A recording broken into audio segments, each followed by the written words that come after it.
Folks, I hate to do this video. I have to do this video. What just happened may have changed the course of the Ukraine war. The Trump administration just changed its policy so they're not providing a number of missile systems to the Ukrainians. Now, whether he did that because he wants to help his pal Vladimir, I don't know if that's the case, or whether he did it because of policy change for America First policy reasons that are we don't have enough missiles or whatever. The net effect is this still helps Putin and it hurts Ukraine.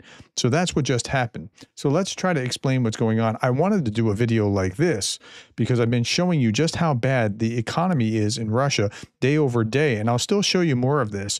This was Jake Bro's most recent video. Nobody can know how bad things are. And I wanted to bring that kind of information to you, but I just can't. The U.S., this is breaking news, the U.S. just halted deliveries of air defense missiles to Ukraine due to concerns over its own dwindling stockpiles, according to Politico. This is pretty terrible. Michael McFaul posted this, not good. Pentagon halting some promised munitions for Ukraine, according to Politico.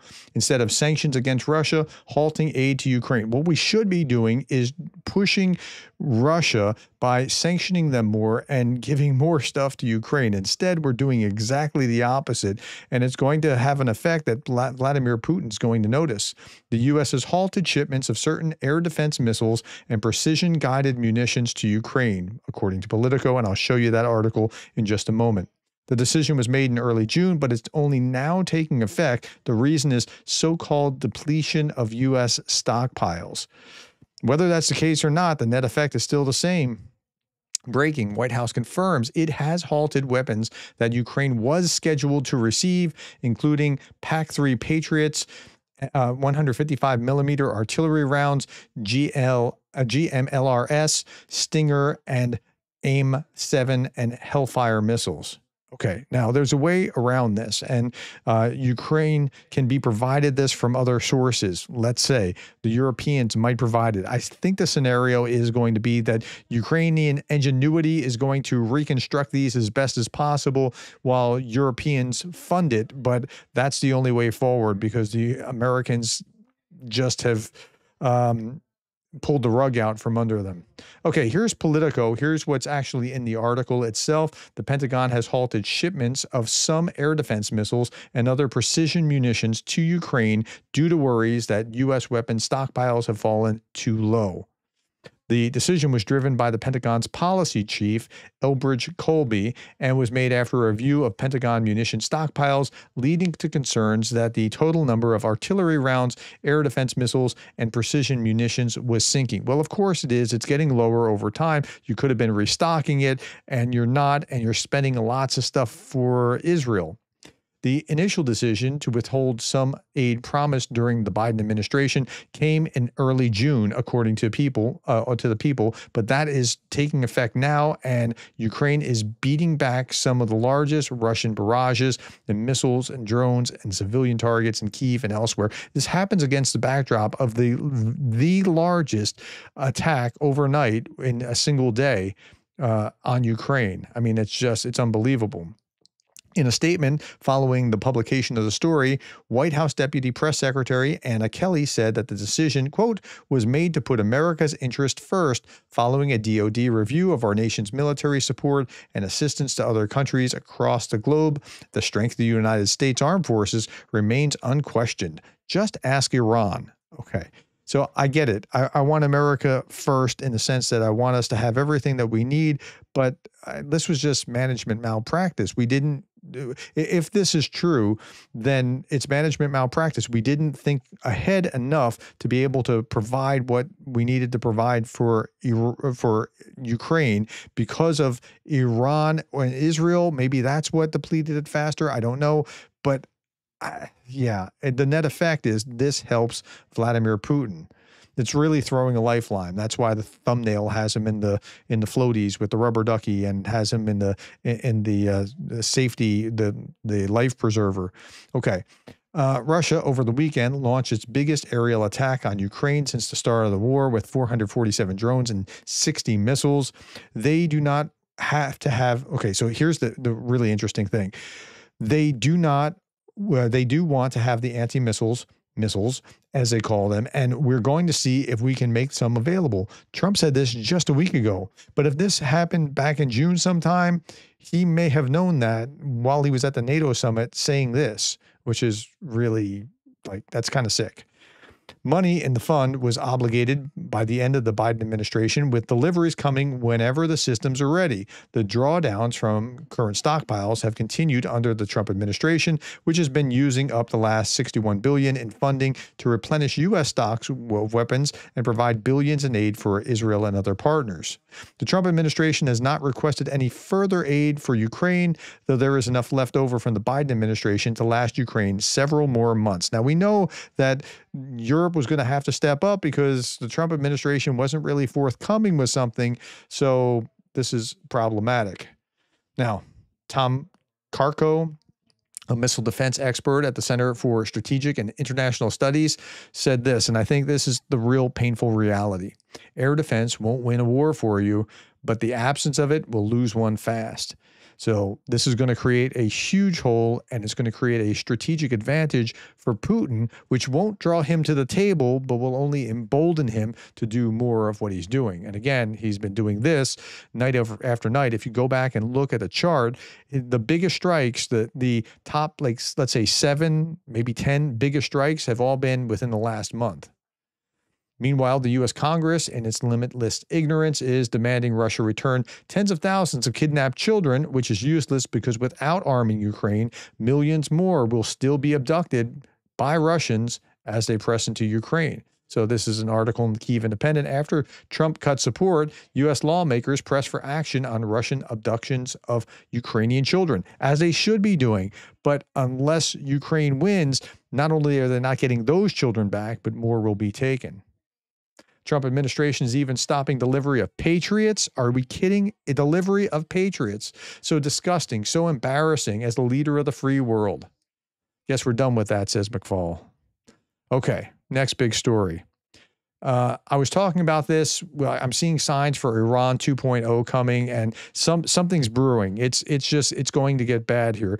Greg Terry put a video out about this as well. They lied to us last 24 hours. Intel reveals USA, Israel versus Iran 2.0 is coming. I think that it seems like the signs are moving us that direction again. In order for us to decide to renege, says the Iranian foreign minister, we would have to first ensure that America will not revert to targeting us in a military attack during the negotiations. Yeah, they're not going to negotiate in a meaningful way. Okay, and then there was this. This is an Axios. Iran-linked hackers threatened to release emails stolen from Trump associates. So, yeah, Iran has been hacking into the American government. An Iran-linked cyber attack group that hacked President Trump's 2024 campaign is threatening to release another trove of emails it has stolen from his associates, including White House Chief of Staff Susie Wiles and Roger Stone.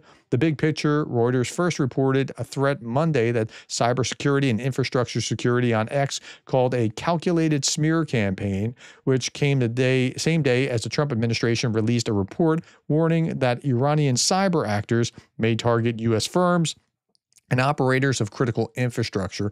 So the Iranians aren't really coming to the table either and trying to, be harmonious and sing kumbaya. And do they have the capability? I didn't know they had the capability to do this. I saw this the other day.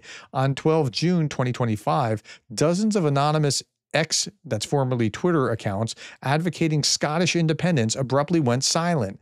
Their sudden disappearance coincided with major Israeli airstrike campaign against Iranian military and cyber infrastructure. So the Iranians were messing with the British by trying to foment rebellion with the Scottish people. And wow, how about that? So do they have capability? They seem to have some. Okay. Next big story. Yesterday, I talked about this, not just the Ukrainian or the European foreign minister that said, yeah, you should forgive Russia, but then is Putin losing allies? We were talking about Azerbaijan. This, then we saw in Steve Rosenberg's review of Russian papers for the BBC. Listen to this about Azerbaijan. Today's Russian papers provide an illuminating picture of Russia's current relations with former Soviet states. And judging from what we read in the press here, these relations are not great. First, there's Ukraine, of course. Russia's war there is in its 4th year. And now Azerbaijan is making headlines. Независимая газета. Relations sour between Russia and Azerbaijan. A few days ago in Yekaterinburg, 6 Russian citizens, ethnic Azerbaijani men, were detained in relation to a contract killings case. 2 of the men died. According to Russia's investigative committee, according to preliminary information, one of the suspects died of a heart attack. The cause of death of the second man is being established. In Baku, the Azerbaijani foreign minister summoned the Russian chargé d'affaires to protest the raid by Russian security forces on flats where our compatriots are living. In Azerbaijan, all cultural events connected to Russia have been cancelled. Moskovsky Komsomolets. On the ruins of the former USSR, one more hostile state has revealed itself. It's not Georgia. It's not the Russophobic Baltic states. The tragedy comes from the most unexpected place, sunny Baku. Yeah. Why do you think it is all these former Soviet states really don't like Russia? Do you think maybe there's a theme here? Okay. Here, this is Anton Goroshenko saying Armenia should seriously begin discussing the issue of stopping broadcasting of Russian TV channels. The president of the Armenian National Assembly has said. According to him, speeches of degenerate TV hosts and mankirts really hurt Armenian-Russian relations. Quote, I believe that as a result of these things, we should very seriously discuss the issue of stopping the broadcasting of Russian TV channels on the territory of the Republic of Armenia. The programs of these mankirts, these monkeys, have long been shut down in our country, as well as their entry into the country. But if their state channels allow themselves to interfere in Armenian internal affairs, maybe we should also react in the same way and at least close their access to our citizens' homes. Armenia is rapidly getting out of the Russian sphere of influence. Congratulations to the great geostrategist Putin. Yeah, they're ticking them off, and Armenia looks like they're no longer there. Okay, now, folks, I was talking about how the American policy has shifted. That doesn't mean Americans don't care about Ukraine. In fact, many of us do. Today, we were just doing a fundraiser or trying to get the fundraiser started for Project Awake. Project Awake is this: vampire drones for the 100th Mechanized Brigade. We're raising funds to equip 100th Mechanized Brigade with 5 vampire drones. These drones are really powerful. Like, it's not little quadcopters. They're these big things that are like big like people size. Advanced night flying systems that help Ukrainian defenders see, survive, and strike back. Each drone is more than a machine. It's a lifeline. They can actually provide defenders on the front line with, they can carry lots of stuff, food and ammunition and other things, so the defenders don't have to get back and forth and be in harm's way and be spotted by other drones. So that's the goal here. So why Project Awake? Because the sleep is a luxury for our defenders that they can't afford to lose. Because the Russian Empire wants to blind, isolate, and have them be forgotten, because these drones give them hope. So these are also called Baba Yaga. Baba Yaga drones. Baba Yaga is the name the invaders have given the vampire drones. In Slavic folklore, Baba Yaga is an old woman who is feared by most, but in some tales, she helps the hero. A good fit for the drones that we're fundraising for. Ukrainians refer to these drones as vampires because they operate at night. So we just kicked off this campaign here in this video here about Project Awake, and you can go back and watch that now. And we just laid out what we're doing and why we're doing it. And so as of, well, we did that at 3 to 4 p.m. today. It is now about 10 o'clock at night, and there's 9,892 euros raised so far. You can please join us if this is something near and dear to your hearts. Our goal is to save as many defenders with this as possible, so to help them survive as much as possible. The goal is, I think, $78,000 for the 5 Baba Yaga drones. And so 138 donations so far, 78,500 is the goal. So if you can join us, thank you in advance. Let me show you where these are going, and then we'll be done. They're going to Toretsk. Toretsk is right here, blocking the way to Konstantinivka. Here's Chasiv Yar. That sounds familiar. Here's Toretsk. If the defenders can hold here, they keep the Russians from being able to get this critical crossroads at Konstantinivka. And this is where the 100th Mechanized Unit is currently operating. So 100th Mechanized Brigade is currently operating. All right, that's all that I have. I'll put the link to this below until we're done with this fundraiser. Just use this link. That's where that's going to go. It doesn't pass through me. It goes directly to the nonprofit that's raising the money for the drones, and it's related to Project Constantine. All right, that's all that I have, my friends. Thank you for your time. Thank you for the likes, the shares, and the subscribes, and thank you for being the kind of person that cares about Ukraine.